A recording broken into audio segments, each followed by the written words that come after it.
I would focus on how customers are responding, right? Any kind of expression of accuracy on your model isn't really relevant to me as a customer and thus as an investor, right? I think that if you have some kind of tech advantage versus some accepted competition, then so be it. But this is a market that's very fluid right now. So mainstream customers, mainstream investors aren't really going to know that X% accuracy is more or less valuable. Instead, you demonstrating that customers are using your service, becoming reliant on it, are very satisfied with their usage, desperate to pay for it, that's going to be the best way of expressing it for both other customers and other investors and potential employees.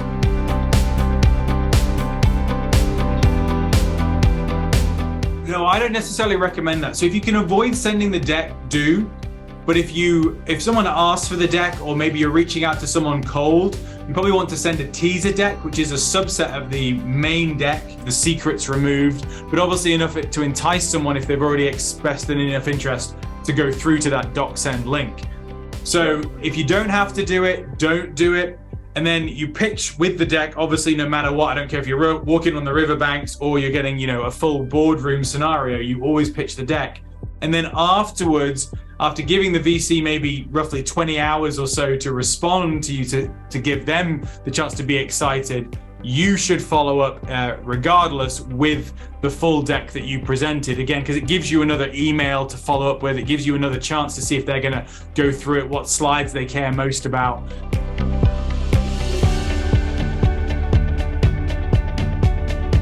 That it's not necessarily going to be the strongest mathematical challenge of your market numbers, in my experience, but it has to pass the basic sniff test that yes, if you end up owning this market, if you are the Google of your industry, they're going to have a company that could make, $3 or $4 billion being the majority share, and then obviously be a $30-40 billion company as a result of that.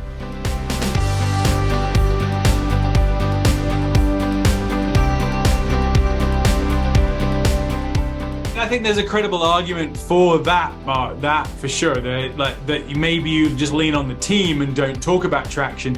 But I would argue that customer development is, a key part of that is actually getting feedback on the real product.